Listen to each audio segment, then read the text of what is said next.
I realized that not all the brothers comprehended the lecture related to the psychic aggregates and the representations. In the name of truth, we must say that the world of the mind is the deposit of all past, present, and future mental forms. Thus, the world of the universal mind must be studied profoundly if we want to understand something about the ego and the representations.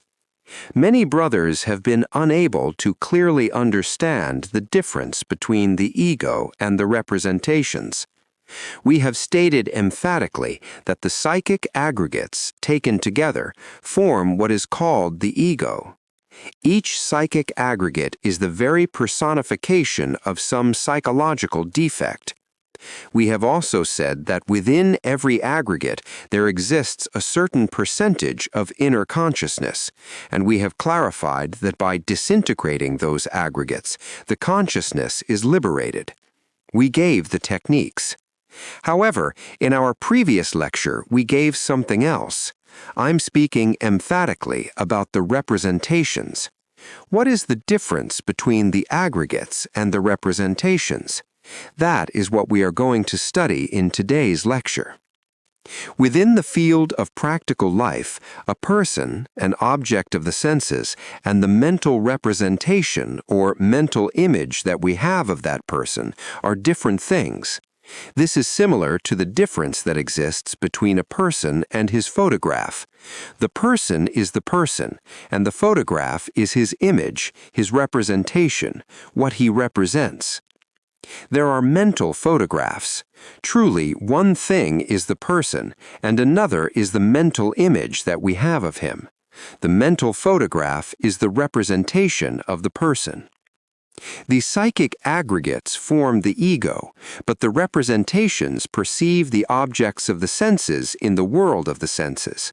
Thus, it is also true that representations of the mind exist. In the esoteric worlds, in the inner worlds, in the world of the mind, those representations are called effigies by the universal white fraternity, and there are millions of them. I will narrate a case concerning the formation of effigies or representations. Many years ago, I still had the bad habit of going to the theater. Some 20 years ago, I went to watch a movie that I would say had a lustful character, in which a couple appeared, etc. I watched the movie and then forgot it. I did not think about it anymore. But in the world of the mind, everything changed. In that region, I saw myself seated at a table in an elegant reception room, and beside me there was a very elegant lady. She was the same woman I had seen in the movie. She had the same features, the same way of walking, of talking, etc., etc., etc. Obviously, I was before the representation of the lady from the movie that had been deposited in my mental body. There was some flirtation with that mental lady, who was merely a representation, an effigy. Suddenly, I felt obliged to descend to the astral world, and I found myself in a great temple before a great master and a group of masters. I remember, although it happened about 20 years ago, that the adept sent me a note written by himself. I read it, and it said, "Leave the temple immediately, but with inri," that is to say, conserving the sacred fire, because there had not been fornication or anything like that. Very remorseful, I understood my mistake and walked toward the door of the temple. Before leaving, however, I knelt at a kneeling desk near the door and asked for forgiveness. Suddenly, the one who had delivered the note came again. He was the very guardian of the temple, and he said to me, "Sir, you have been ordered to leave. Obey." "Yes," I answered. "It happens that I want to speak with the venerable." "You cannot now," the guardian answered. "That may be later. He is busy now, examining some effigies." I had no choice but to leave the temple, and slowly I returned to my physical body, feeling truly remorseful. Once inside my body, I asked Christ for forgiveness. I recognized my mistake in having watched that movie. I understood that I had created an effigy with the mind, and I prayed to the Merciful One to repeat the test for me. They listened to me because there was true remorse. The next night, I was taken again in the mental body to the same place, the same table, the same chairs, and the same lady, who was merely a mental representation. When I was about to begin the flirtation of the previous night, I remembered my intention of amendment, and unsheathing the flaming sword, I struck that mental lady and disintegrated her. The flames of the sword allowed me to reduce her to dust. After finishing that work, I descended once again into the astral world. I entered my astral body, and in that vehicle, I found myself inside the same temple as the previous night. There I was received with happiness and celebration. I was congratulated, etc. Later, my inner Buddha instructed me profoundly.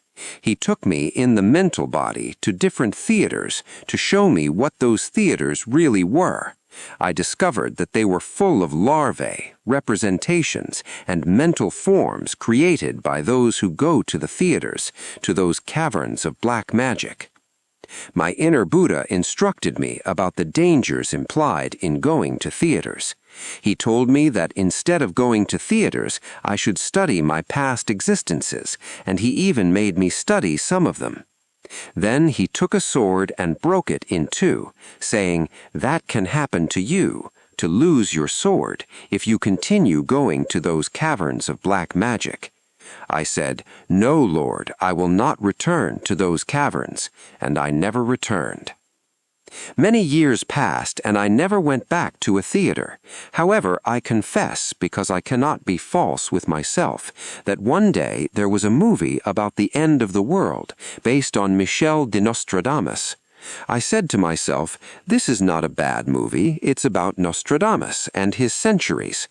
I don't know if you know something about Nostradamus, but it seemed harmless. On that occasion, I was not reprimanded. However, I do not dare to go to the theater again, because they might pull my ears. So I never returned. The only exception was the movie about Nostradamus. However, I recognize that it is dangerous to enter those dens, because there are multitudes of larvae, mental forms, people, bandits, that is to say, the watched figures from the screen. In the name of truth, I tell you that psychic aggregates are one thing and representations are another. The deceased normally lose a great deal of time in Devachan. I cannot deny that Devachan is a region of happiness and joy. Yes, it is. Unfortunately, the figures that make life agreeable and enjoyable in Devachan are ephemeral. They are merely living representations of relatives, friends who were left on earth, etc., etc., etc. Those forms of Devachan, those representations or living effigies, are illusory in nature. For this reason, I say that they lose much time in Devachan. On the other hand, they are happy. They feel accompanied by the beloved beings they left on earth. They do not realize, not even remotely, that what they are seeing are mere mental effigies. If they were to realize that, Devachan would no longer be interesting to them. In the mind of each one of us live many representations of our friends, of our relatives, etc.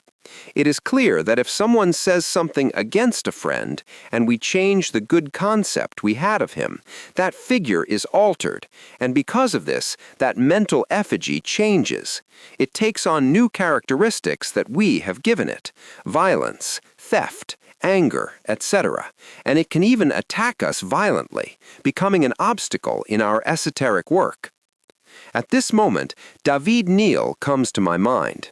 It seems like a masculine name, but she was an Englishwoman who lived in Tibet. She committed herself to creating a representation, a mental effigy, in the form of a Tibetan monk. She even attained the physical crystallization of that monk. When people knocked on the door, instead of her, it was the monk who received them. It was physically visible. After some time, the figure intentionally created by David Neal assumed dangerous characteristics. It did not obey. It began to do whatever it wanted, began to attack people, even her, etc. And of course, that lady became frightened. She spoke with the lamas of a monastery, and all together they began working on the disintegration of that effigy.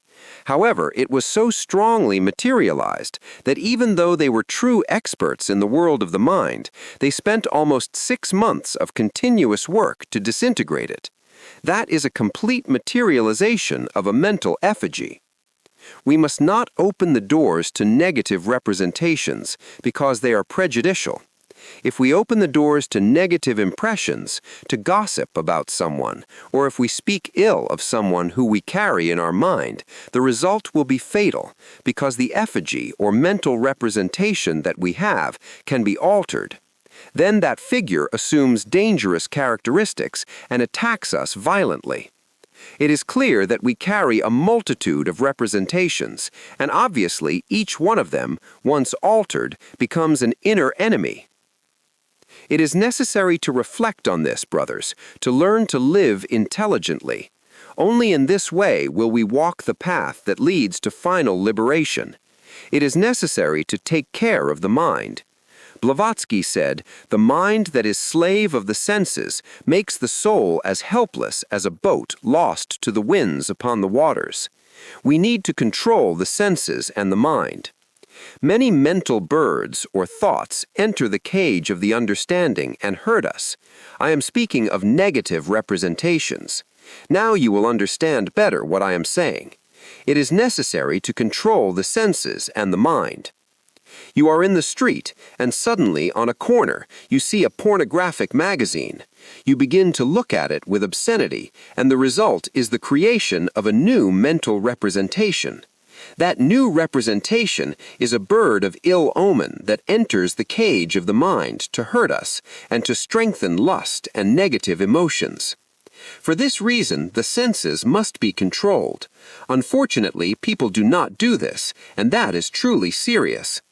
Instead of reading pornographic magazines, which do nothing but create new mental effigies, it is better to study books of wisdom, the Gospels, etc. There is no doubt that initiatic wisdom becomes fire, and therefore power. In the field of wisdom related to the mind, we must understand, my dear brothers, that there exists an antithesis. I am speaking of the intellectualoid culture received during the first years of life. Certainly, the culture received in kindergarten, elementary school, high school, and university produces frightful damage.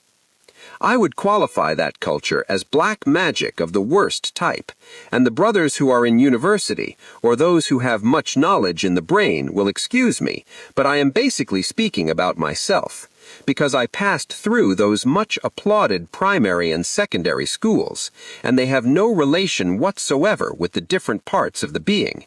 Rather, they are fatally related to the 5 centers of the machine, and unbalance them. The intellectual center is the one that receives the worst damage, then the emotional center, the motor center, the instinctive center, and the sexual center. Thus, those centers remain falsely balanced, and because of the kind of nourishment received during the first years, they cannot detect the cosmic waves of the universe. They become closed to the divine harmonies of infinite space, and imprison the essence in an exaggerated manner.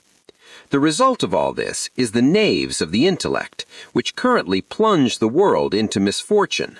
They govern all the countries of the world in this dark age of Kali Yuga. We already know the disastrous state in which humanity finds itself. I confess to you that I was a very bad student, and I do not regret it. Now that I am speaking with you, my friends, I declare that I am very happy with all the zeros I received in my grades.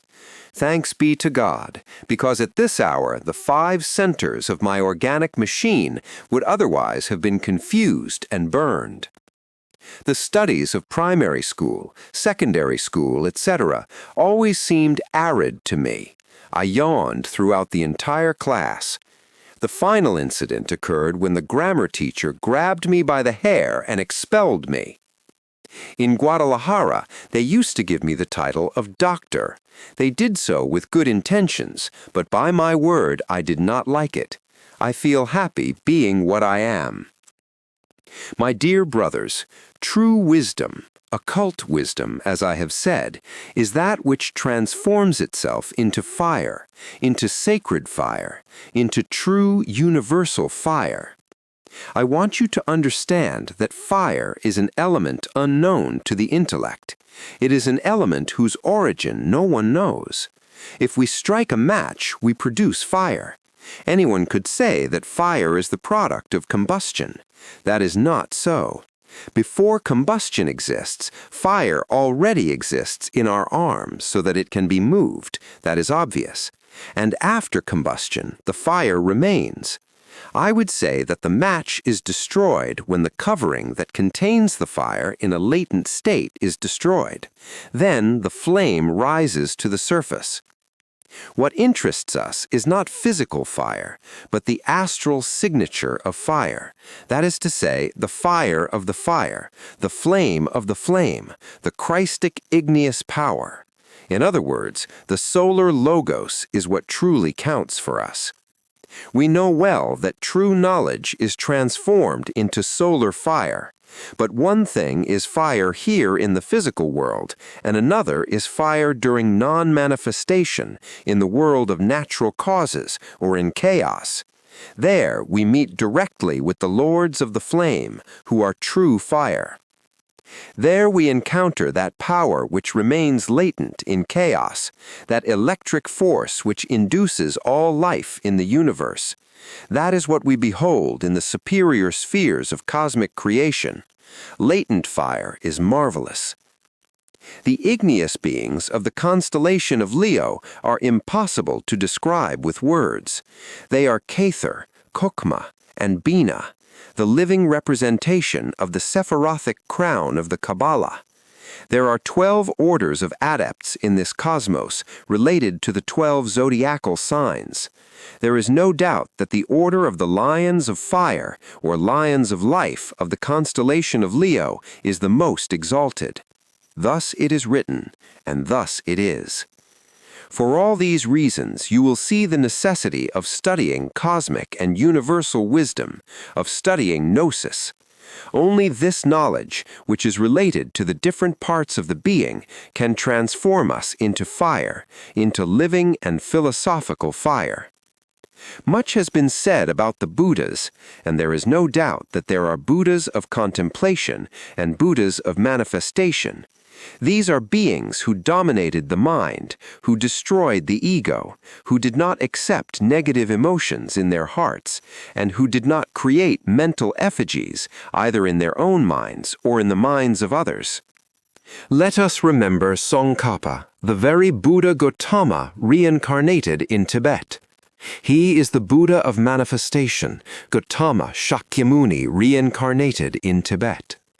Another is Amitabha, the Buddha of Buddhas, his true divine prototype. Amitabha is the Buddha of contemplation, while Gautama is, we could say, the terrestrial Buddha or Bodhisattva. We cannot deny that through Gautama, Amitabha expressed himself extraordinarily. Nor can we deny that later Amitabha sent Gautama, his bodhisattva, or terrestrial Buddha, into a new Tibetan reincarnation, expressing himself as Tsongkhapa. These Buddhas of contemplation are lords of the mind, beings who have liberated themselves from the mind, lords of fire. It is clear that all these Buddhas adore and worship the great Buddha, that is to say, the Logos.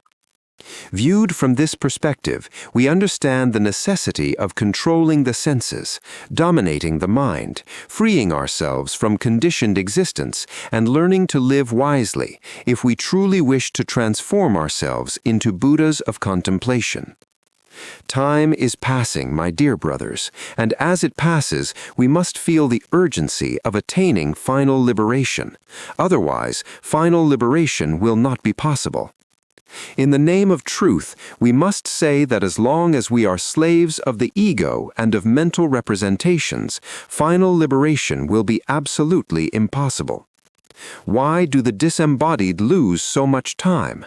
I repeat, because of representations. These representations accompany them in devachan, and even though they experience apparent happiness, they lose time miserably. Humanity loses enormous amounts of time with representations. Humanity loses enormous amounts of time with the ego. All of this is more bitter than gall. The time has come to understand that what truly matters is the not-created light. The yearning for light transforms itself into the not-created light. That not-created light emanates from the profound darkness of the no-being. All of us must long for the real light and work with the intention of one day being truly born within that not-created light. At present, there are many bodhisattvas in the world. In past epochs of history, during the golden, silver, and copper ages, many entered the mysteries and became adepts. In other words, they became Buddhas. But when the age of Kali Yuga arrived, the ego gained terrible strength because they did not know how to live and failed before temptation. Otherwise, the ego would not have reappeared. Thus, today, there are many fallen bodhisattvas upon the face of the earth. If they could take care of the mind, if they could disintegrate the ego, if they could make the decision not to create more effigies, they would rise up and come forth victoriously. And what is a bodhisattva? It is simply a seed, a germ.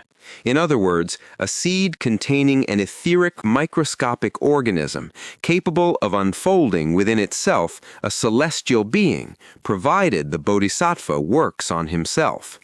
But if the bodhisattva does not do so, that seed loses its opportunity.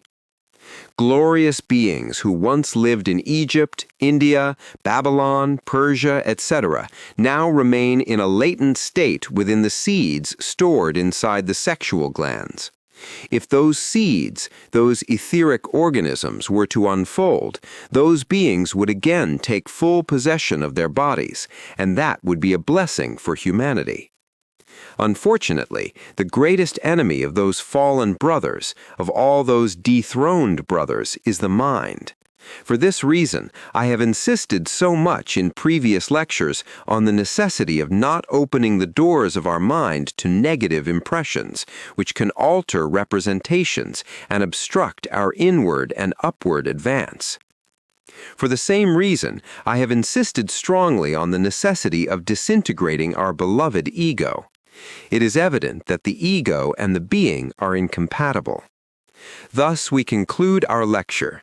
I hope you have been able to understand what mental representations or effigies of the world of the mind truly are.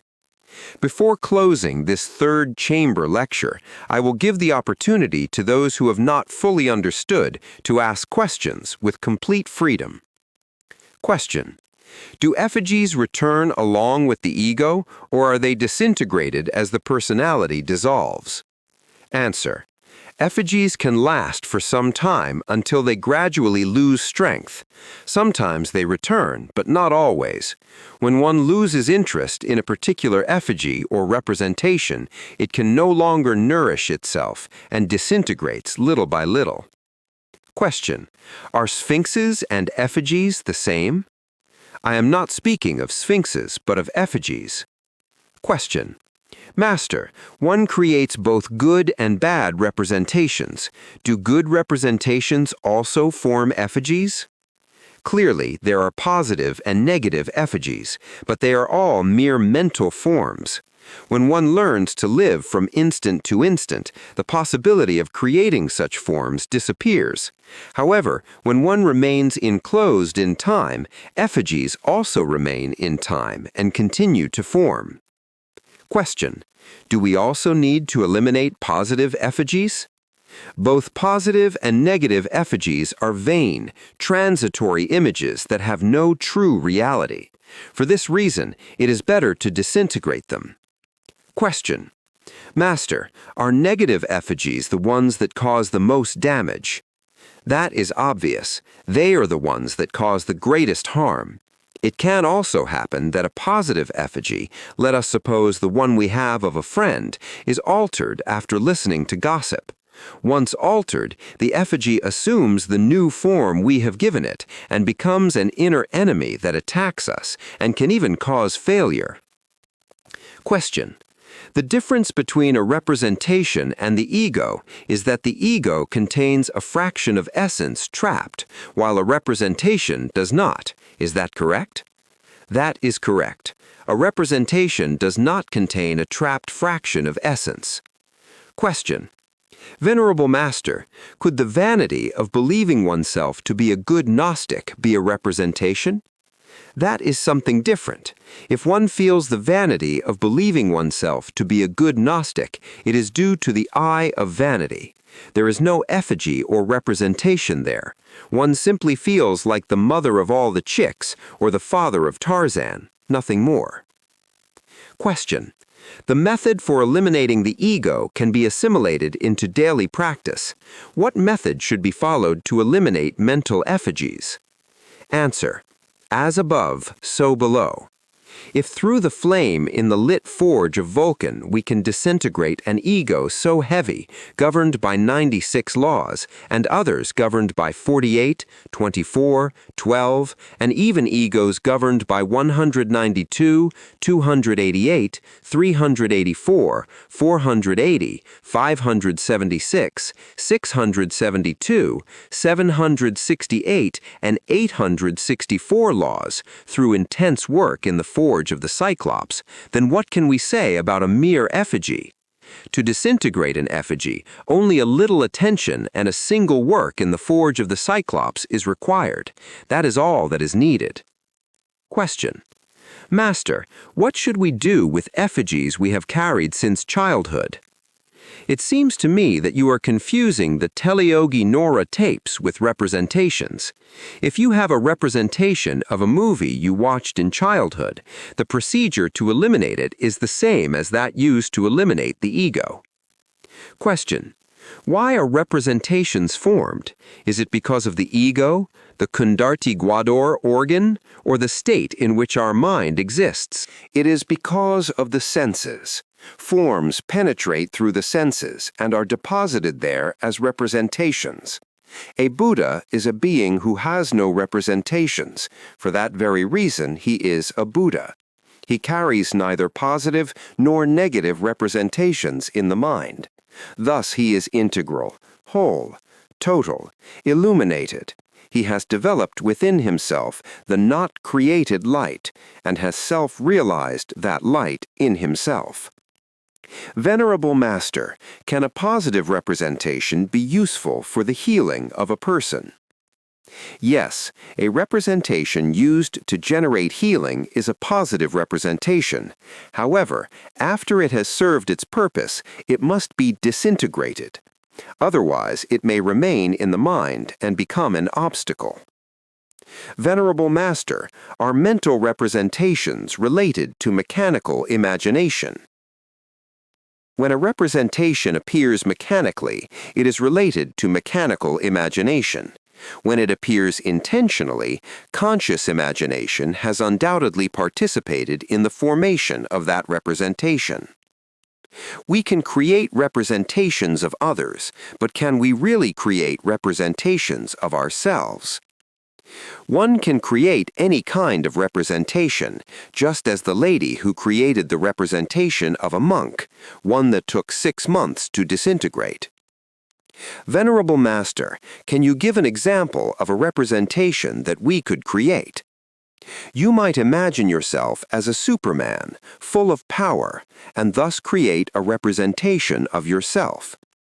One can create both positive and negative representations with the mind. Master, are incubi and succubi a variety of effigies? It is said that incubi and succubi are a variety of effigies, but I would go further.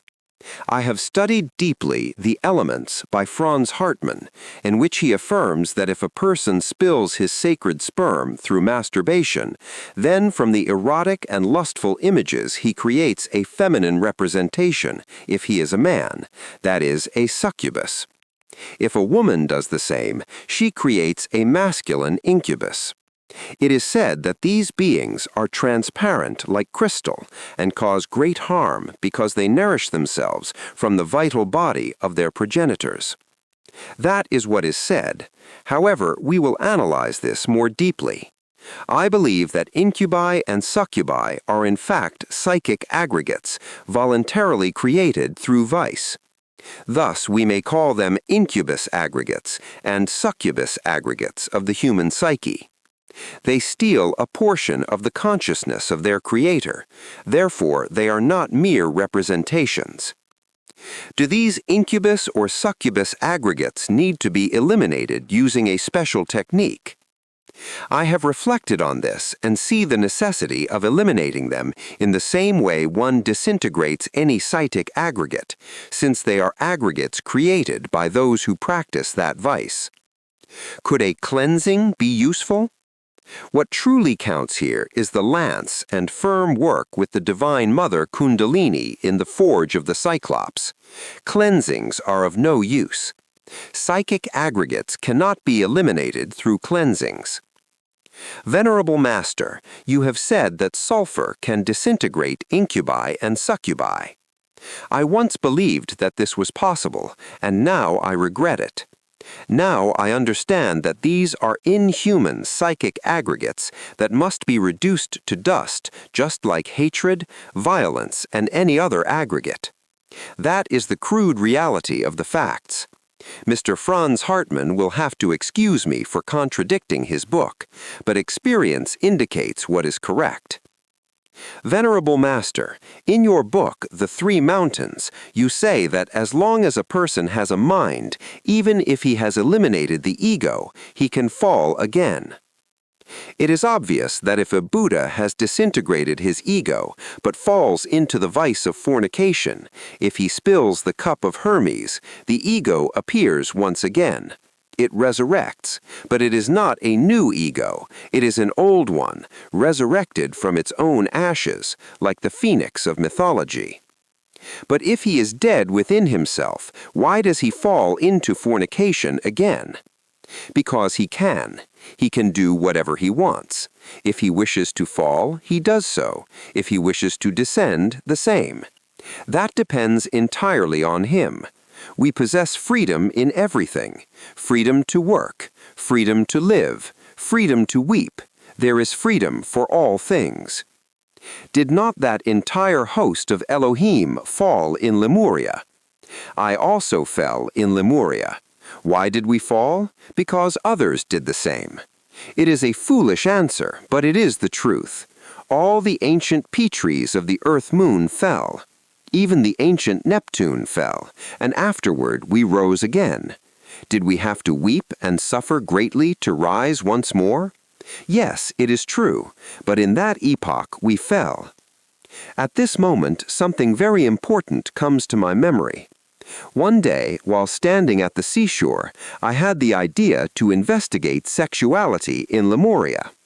I asked my father, who is in secret, for authorization to conduct this investigation, and he granted it. I entered what is called the Akashic Archives of Nature. Once within those archives, it was not difficult to invoke a guru, a great friend from Lemuria. May that family, I said, the Lemurian family, come here. And a group of giants appeared. Their bodies were so tall that this place could not contain them. Their heads surpassed the ceiling. They were dressed in the style of Lemuria, wearing tunics, mantles, and those strange hats of that time.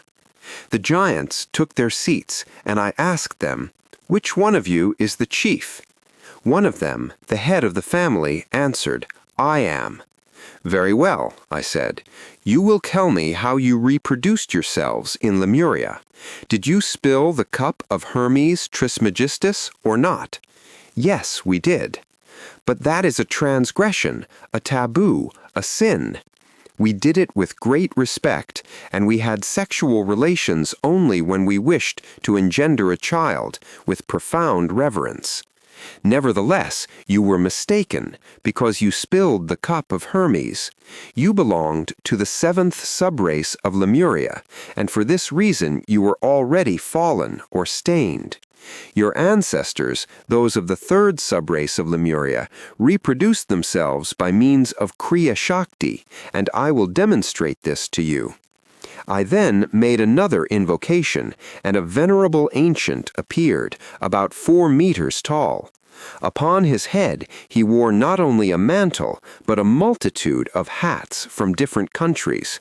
I said to him, "Why do you carry all those hats upon your head? Those are mental forms. I can see that you are asleep and fallen. Dissolve those mental forms. Do you not feel ashamed to carry them?" He concentrated for an instant and dissolved them immediately. I observed his eyes and noticed a slightly comatose state, which indicated that he presently has a physical body somewhere on earth, but that he is fallen. In that ancient time, however, he was not fallen. I asked him, what was the system of reproduction among the people of the third subrace of Lemuria, when humanity had not yet left Eden? He answered, "We never spilled the cup of Hermes. Reproduction was accomplished by Kriya Shakti, and the sexual act was performed exclusively within the temples. Would you be willing to give testimony of this?" "Yes, I am." You can see, my dear brothers, the two sexual acts, that of the fallen and that of the one who is not fallen. I then left that large room, and we saw a great building of 5 floors, representing the 5 races that have existed in the world: the Polar, Hyperborean, Lemurian, Atlantean, and Aryan races. I saw that the most degenerated of them was the 5th. The fallen Dhyanis, Elohim, or Bodhisattvas of the 7th subrace were already degenerated. However, their degeneration reached only the point of spilling the sacred sperm when they wished to engender a son. For this reason, the Lemurians of the 7th subrace were already degenerated. There exist 2 forms of reproduction. One is bestial and spills the cup of Hermes. The other does not spill the cup of Hermes and gives birth to beings with possibilities for spiritual development. Nevertheless, the possibility of falling always exists during cosmic manifestation. Only in the absolute do these possibilities cease. Sex itself is never negative. Everything depends on how it is used. In Greek mythology, we clearly see the divine Trimurti, composed of Chaos, Re, and Eros, the Holy Spirit. Thus, Eros is the third logos, the erotic force which is in self not negative and necessary for profound inner self-development. Eros is divine because it is the third logos, the Holy Spirit. The problem is not Eros, but lust, and lust is in the mind. For this reason, it has been said, the mind that is a slave of the senses makes the soul as helpless as a boat lost upon the waters. Morbid thoughts engender new psychic aggregates, and morbid effigies incite us to fornication and lewdness. Question: Venerable Master, when the essence is free of the body, affections, and desires, does it perceive things through representations in a more complicated manner? Answer: No. It perceives things in their crude realism. One who is in samadhi can live in the world of Atman, or in the region where Atman manifests all its power, and there one discovers that everything is happiness, and perceives nature as it truly is, and always has been. One thing is to see a picture, and another is to see nature itself. One thing is to see the photograph of nature, and another to see nature itself. Question: Does a person who has died within himself observe physical world phenomena as they truly are? Yes, as they are in themselves. It is necessary to distinguish between phenomena and the thing in itself, as Immanuel Kant clearly explained in Critique of Pure Reason. Question: Master, when we do not transform impressions, we create new aggregates, and when we live according to the philosophy of the moment, we do not allow new representations to enter the mind. Am I correct? Answer: yes. When one lives according to the philosophy of the moment, one does not create representations, because one lives from instant to instant. As psychic aggregates are eliminated, one learns to live from instant to instant. Psychic aggregates are time. The I is time, a book with many volumes. By disintegrating the I, we disintegrate time itself. When we learn to live from instant to instant, realization is attained little by little. Geropas has been called the worst tyrant, and indeed Geropas is time. Time within us is the ego. When the ego is dissolved, Geropas is destroyed. Then time no longer exists, and we learn to live from second to second. Question: Master, would you recommend using a representation to eliminate the ego? Answer: that would be a contradiction, like trying to move a car while pressing the brakes. Obviously, the car would not move. The use of a representation in order to eliminate the ego does not work, because for that purpose the only effective means is the fertile work in the forge of the Cyclops. Question: Master, to see things in themselves is something we attain as we die psychologically. In this way I have heard you explain it. However, the main idea is to see the ego as it really is, not a representation of the ego, not an imaginary ego that does not exist. That is, to see it with the superior emotional center, because that is the only way to attain its death. Otherwise, the practice of eliminating the I becomes sterile when we do not see the ego as it truly is, but only a representation of it. Well, that would be, I would say, a game of the psyche, because in truth we cannot see the ego in itself if we have not developed the sense of psychological self-observation. Only by unfolding that sense is it possible to see the ego. To see the ego merely as a representation would be to fall into a vicious circle, a form of self-deception. We want to disintegrate that which we are feeling at a given moment, that which we are thinking at a given moment, that which at a given moment is offended, that which at a given moment feels lust, that which at a given moment burns the flesh with lewdness. That is what must be disintegrated. We need to be practical. The idea is not to form representations of the ego, but to psychologically self-observe ourselves and to disintegrate it. Speaking of self-observation, does self-observation have a relationship with the superior centers of the organic machine? Obviously, the superior centers of the human machine are unbalanced because of the education we have received. Therefore, they must be purified, and for this reason the work of the inner self-realization of the being is so difficult. There are two things that prejudice us and impede self-realization: false education received during the first years of life, and heredity.